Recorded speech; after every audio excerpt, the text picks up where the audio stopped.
Hi everyone, welcome back to my channel. Today we have a very extensive swatch series. I'll do swatches for you of pinks, cool reds, violets and earth tones. This is the second part of the series of videos where I show you swatches of my portrait watercolor palette.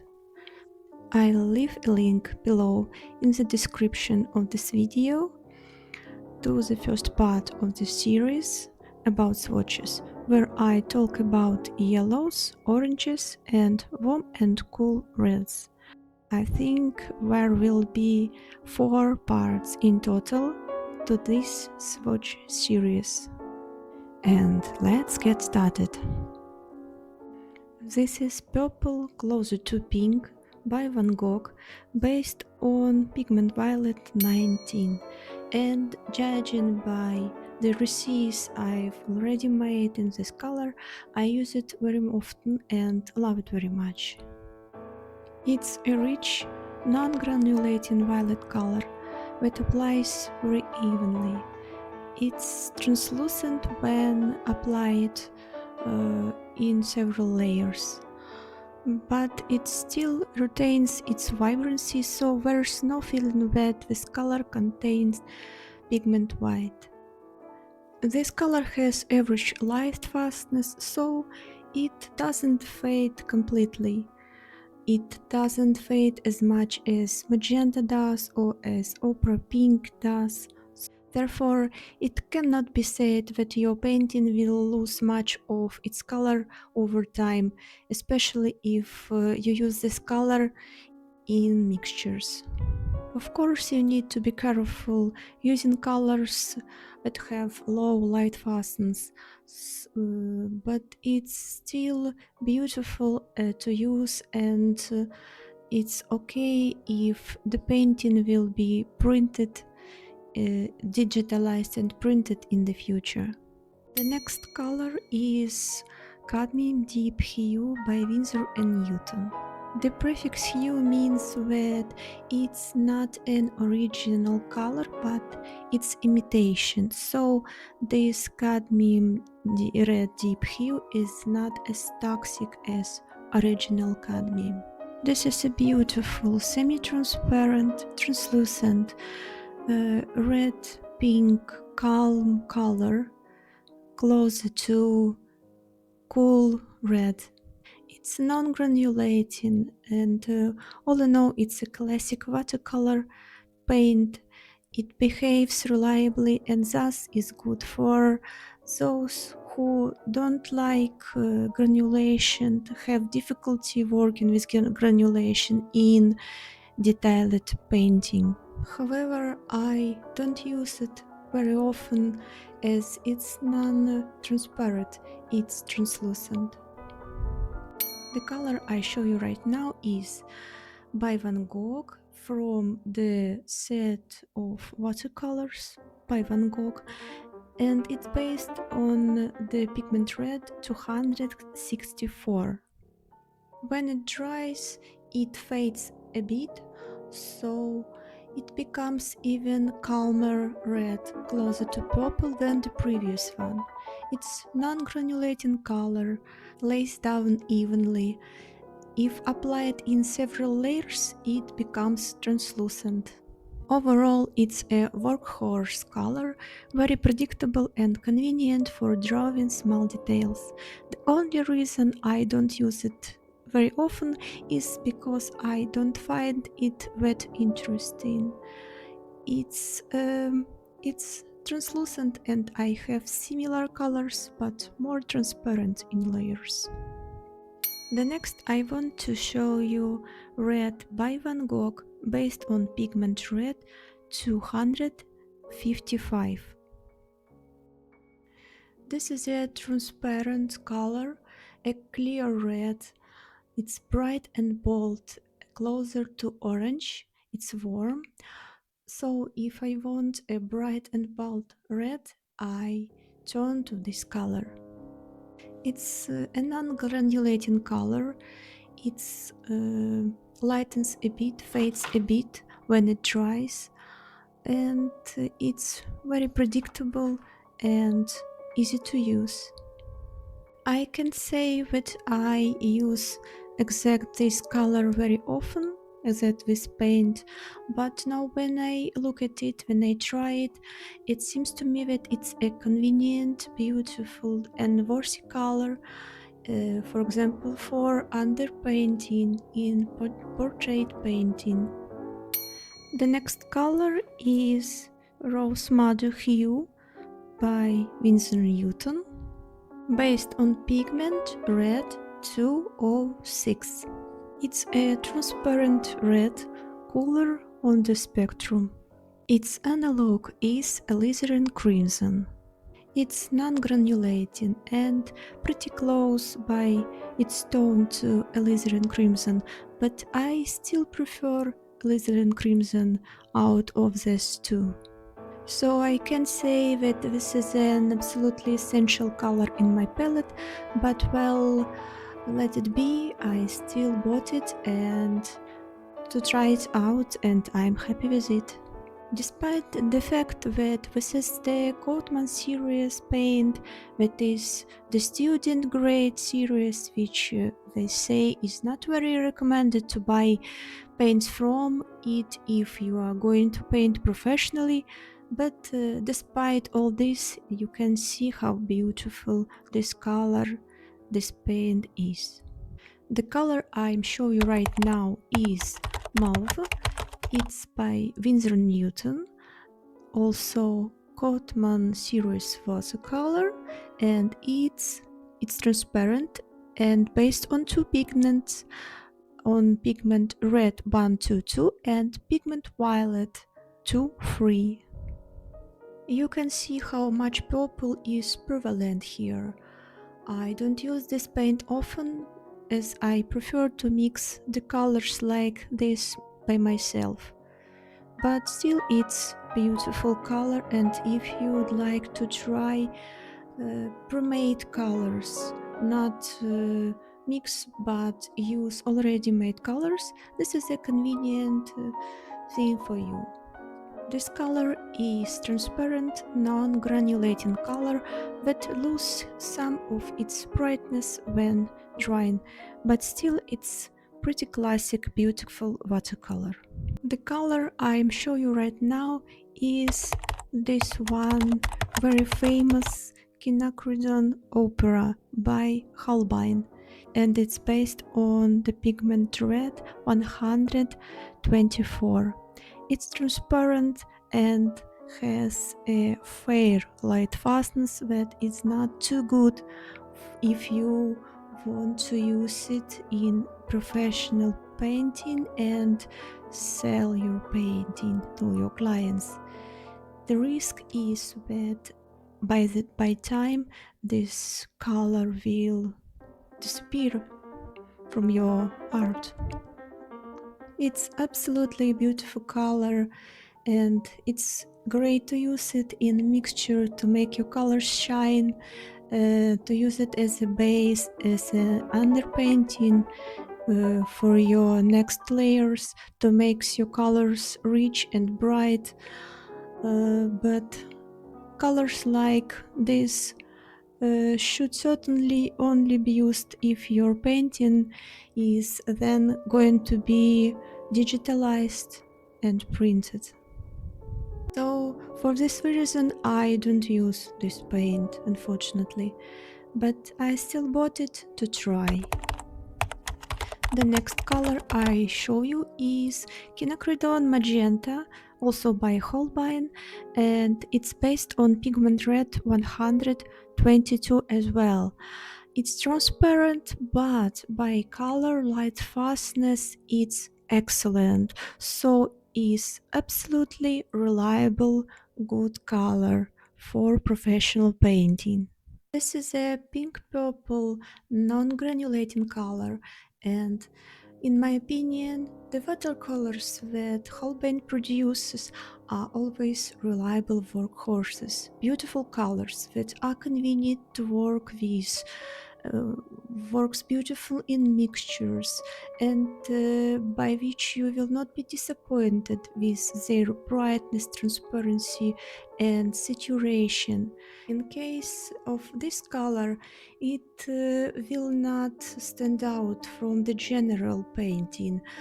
It will not catch your eye, but instead, in this case, this color will fit perfectly into the surrounding color palette. It is balanced, it is pretty transparent, pretty saturated, but not aggressive. Color I show you here is Quinacridone Violet by Holbein, based on pigment Violet 19. This color is transparent, non-granulating, has excellent light fastness, and works very well in mixtures. This is one more purple color in my collection. It's not too dark, not too deep, not gloomy, not too bright, quite calm and cool. In general, a lot of colors are built on this pigment Violet 19, but they all look pretty different from different brands, and also call it the same by the same name. It can have a different shade. I really like Holbein watercolors. These are watercolors with a calm, harmonious character. Although I don't use purple very often in my work, I use this exact purple with pleasure. The next color based on pigment Violet 19 I show you here is Magenta Permanent by Sennelier. It's a transparent color with excellent light fastness. This purple is the second to last purple in terms of saturation and deep tone in my list, in my palette. The most deep and saturated purple will be Dioxazine Purple, also from Sennelier, which I will show you in my next video. Sennelier watercolors is remarkable for its unusual, beautiful, deep mixtures that can surprise you, and if you like pomade colors and don't like mixing, then here you will find a huge wealth of shades to make your palette, your painting interesting and unusual and truly captivating. After seeing how Sennelier mix their paints, after analyzing pigments they use in their mixtures, you will also be able to mix your own colors and to experiment with your new colors. So I highly recommend that you try Sennelier. And now I'm starting to show you my earth tones. This is a color by Winsor&Newton, is Rough Umber, also from Catman watercolor series. It has excellent light fastness, it's transparent and based on pigment brown 7 and pigment yellow 42. It's granulating as well as all other earth tones. It's quite discreet and not bright. So if you're not afraid of granulation, then this is a good foundation for you, even for skin tones or hair tones in portrait. The watercolor I show you right now is Burnt Umber by Daler-Rowney, based on pigment brown 7. It's transparent, being layered, also keeps its transparency, which is beautiful and has excellent light fastness. It's also granulating, but not as the previous color. You can leave this color transparent, or you can layer it and make it deeper, a bit dark and kind of worn out. That is good for the clothes if you draw a realistic portrait, for example. So I found this color, this paint, very useful in my palette. The next color I show you, I'm not quite sure, but I think it's Rembrandt, and it's Indian Yellow by Rembrandt. It's based on pigment yellow 154 and pigment orange 48. It has excellent light fastness. It's pretty transparent and very good for base of skin tone. A pretty warm but not too warm base under painting. It's non-granulating, and if you start layering it, it will show you its orange note. But in one layer it's quite transparent and sandy tone. This paint lays down softly and evenly. It's very predictable paint. You can't achieve any incredible special effects with it. It's made not for that. It's a wonderful base for other colors to shine against. The next color I want to show you is Rough Umber by Royal Talents Rembrandt. It's based on pigment brown 7, and I have a lot of colors based on this pigment, and they all looks different. This paint is not available anymore, but I still want to show you this color as I use it a lot. You can find and try other similar colors from other brands based on this pigment. I can't imagine my palette without colors, without paints like this one. As well as the next color I'm showing you here.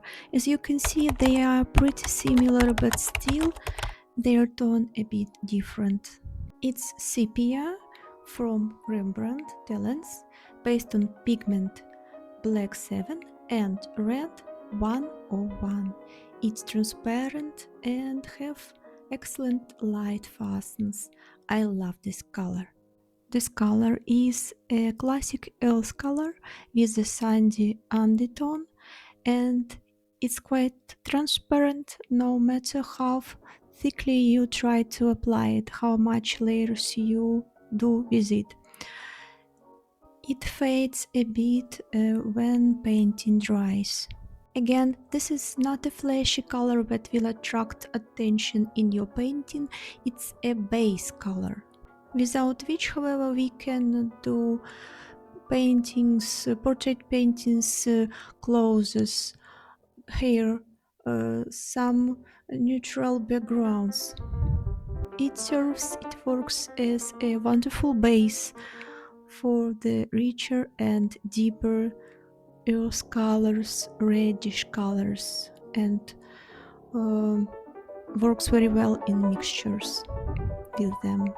The color I'm showing you right now is Burnt Sienna, also by Rembrandt Talents, based on pigment brown 7.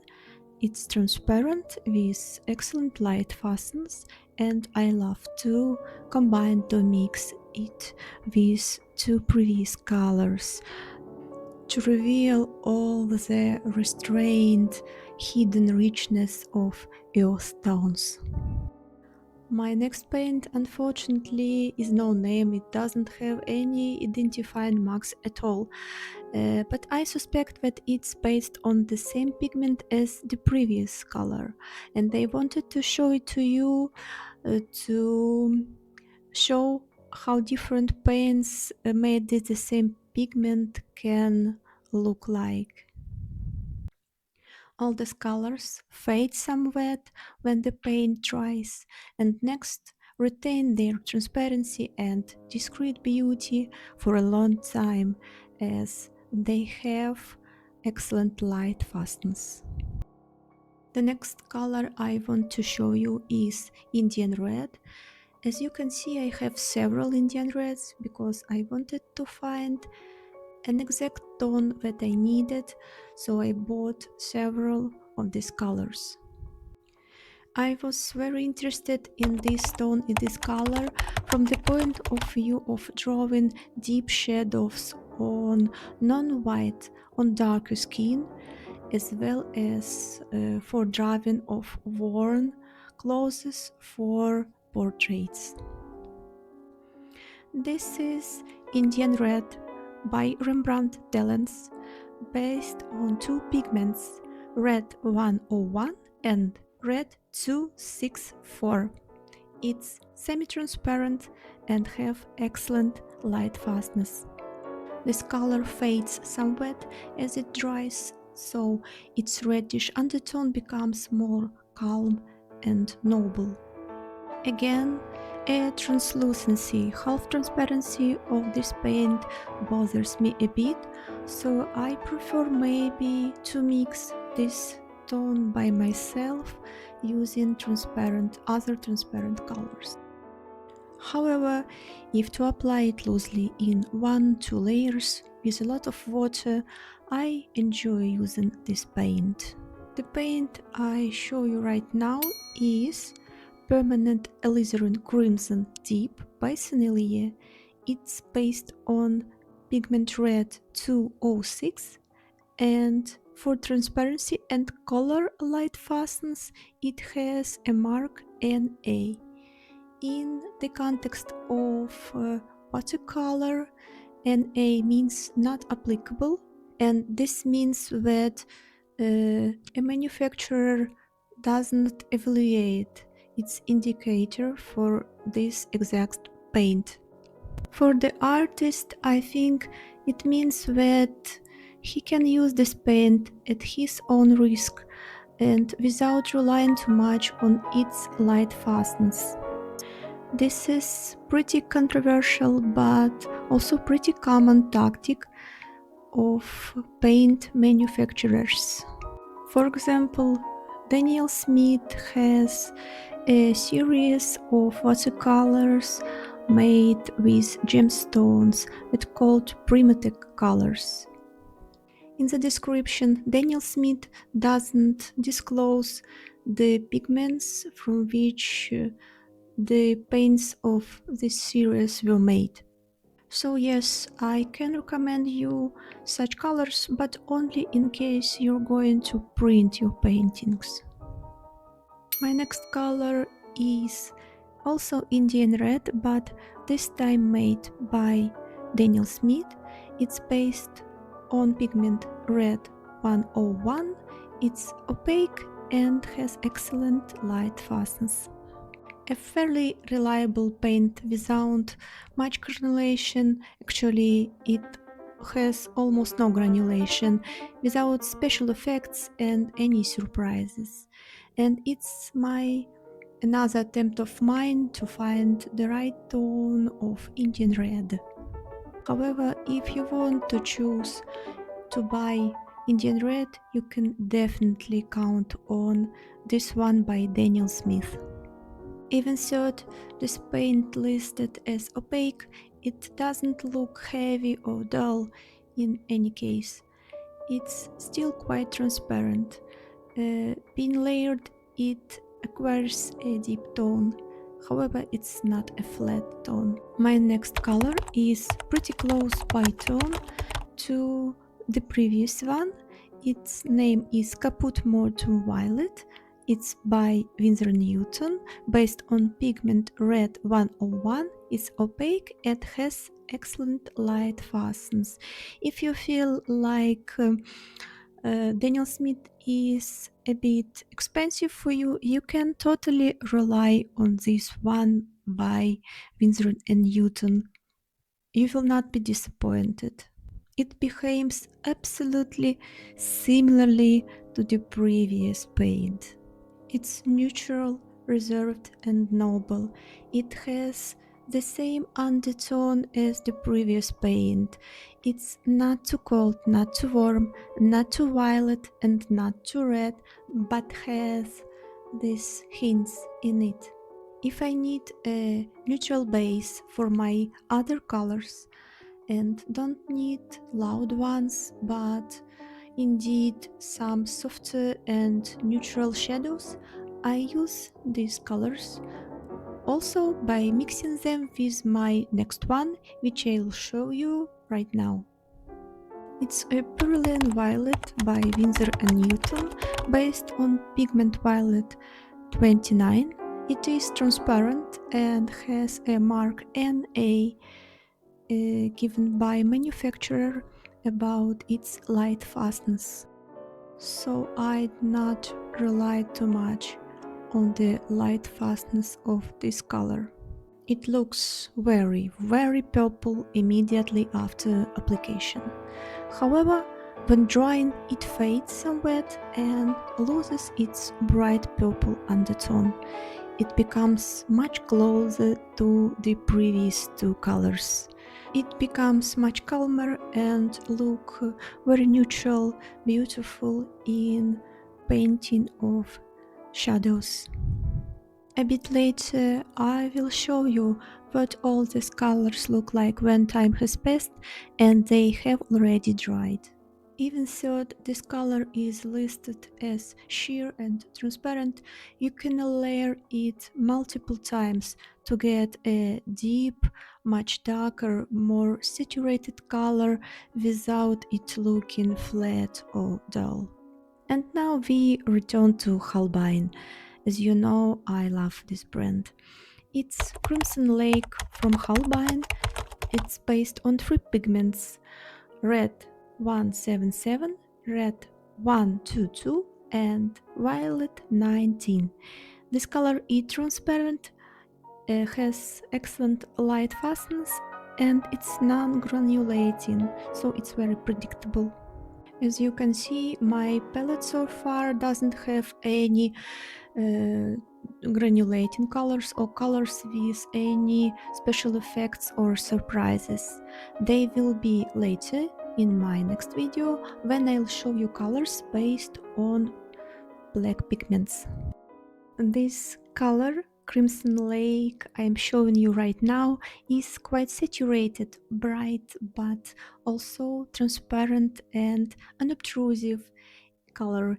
It's very beautiful and works very well for floral painting as well as for some essence in your portraits. It's non-granulating and is only slightly pale when dries. The next color I have here is also Indian Red by Winsor&Newton Cotman watercolor paint.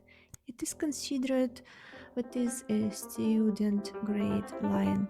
For the pigment index, transparency and light fastness, the manufacturer gives a mark NA for this paint. This means that this paint is more intended for sketches or training works than for works intended directly for exhibitions and sales. But I still want to show you this paint as I use it a lot for my artworks that I'm going to digitalize. I can say it's somewhat more reddish Indian red than the previous Indian reds we already have here. It's semi-transparent and non-granulating. The next color I want to show you is, on the contrary, should be used for professional work. It's light red from Holbein based on pigment red 101. It's transparent and has an excellent light fastness. I use this color to create a warm undertone to the painting of skin and hair in my works, but not too warm, not too saturated, only noble and muted enough. I also can mix it with the next color I'll show you. When it dries, it cools down a bit and stops being so saturated. It's not granulating and is very manageable and easy to work with in layering. If layering, you can achieve a deeper tone from it. The last but not least reddish brown color for today is imidazoline brown from Holbein. Based on pigment brown 25, it's transparent and has excellent light fastness. If you layer it, you can get a fairly deep tone, and the color will become less transparent, but still quite bright and beautiful. It's a classic brown without granulation or any effects and surprises, but at the same time it has enough warm red undertone to keep it from looking flat and boring. I can mix it with any of the earth shades I showed you today to add more red undertone, but not a garish red, but a noble red, just to liven up the color a little. And now, finally, I want to show you all the colors from both my past and this video, so you can see what they look like when they dry. By the way, they go together very nicely even as swatches, don't they? And here is what absolutely all the swatches of my palette I made for you look like. Some of them I already showed you today and in my previous video, and let some of these swatches be a preview for my next videos of swatches. There really is some kind of construction going on outside my window, so this really is some kind of celebration of the sounds of the urban landscape. I'm so glad you stuck with me until the very end of this long video. If you like this video and would like to see what comes next, please like it and subscribe to my channel so you don't miss the continuation. Thank you so much for watching. Have a wonderful day or night. Bye bye.